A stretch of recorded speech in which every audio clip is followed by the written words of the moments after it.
ಪಾಪಿ. ಏನ್ ಮಾಡಿದೆ ನಿಂಗೆ ನಾನು? ಏನ್ ಮಾಡಿ ನಿಂಗೆ ನಾನು? ಪ್ರತಿದಿನ ಪೂಜೆ ಪುನಸ್ಕಾರ ಅಂತೆಲ್ಲ ಮಾಡಿದ್ನಲ್ಲ, ಇದಾ ನೀನ್ ನಮ್ಗೆ ಕೊಟ್ಟ ಪ್ರತಿಫಲ? ಇದಾ ನೀನು ಕೊಟ್ಟ ಪ್ರತಿಫಲ? ಛೇ, ನೀನೊಂದು ದೇವ್ರ? ನೀನೊಂದು ದೇವ್ರ?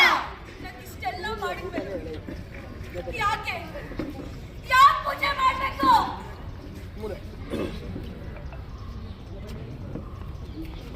ಅಮ್ಮ ಅಮ್ಮ, ನಾವು ಅವತ್ತು ಪೆಹಲ್ಗಾಮ್ಗೆ ಹೋದಾಗ 3 ಜನ ಹೋಗಿದ್ವಿ. ಆದ್ರೆ ಬಂದಾಗ ಇಬ್ರೇ ಬಂದ್ವಿ. ಅಪ್ಪ ಅಪ್ಪ ಎಲ್ಲಿ ಅಮ್ಮ? ಎಲ್ಲಿ ಅಮ್ಮ ಎಲ್ಲಿ? ಅವತ್ತು ಅಂದ್ರೆ ಯಾವತ್ತು?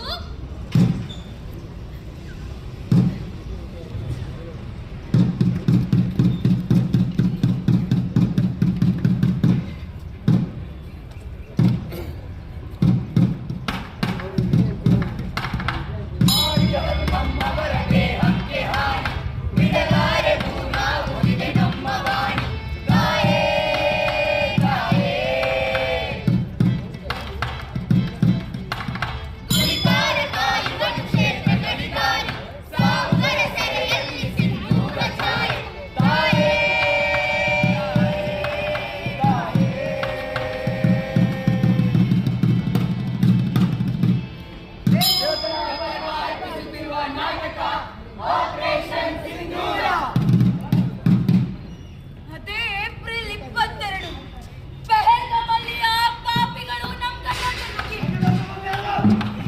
ನೋಡಿ ಆ ಪಾಪಿಗಳು ನಮ್ ಕುಟುಂಬ ಸುತ್ತುವರೆದು ಒಂದೊಂದಲ್ಲ ನಮ್ ಕಣ್ ಮುಂದೆ ಸಾಯಿಸಿ ನಮ್ ಕುಟುಂಬನ ಚೂರ್ ಮಾಡಿದ್ರು.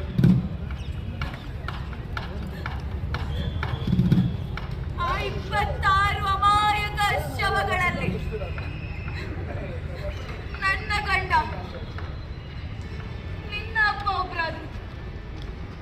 ಮಗಳೇ ಧೃತಿ, ನಿನ್ನ ಅಜ್ಜಾಜಿ ಹೇಳ್ತಿದ್ರು, ಭೂಮಿಗೆ ಕಟ್ಕ ಬಂದಾಗ ಬ್ರಹ್ಮ ವಿಷ್ಣು ಮಹೇಶ್ವರ ಬರ್ತಾನಂತೆ. ಏನಕ್ಕೆ ರಕ್ಷಿಸಕತ್ತೆ. ಛೇ,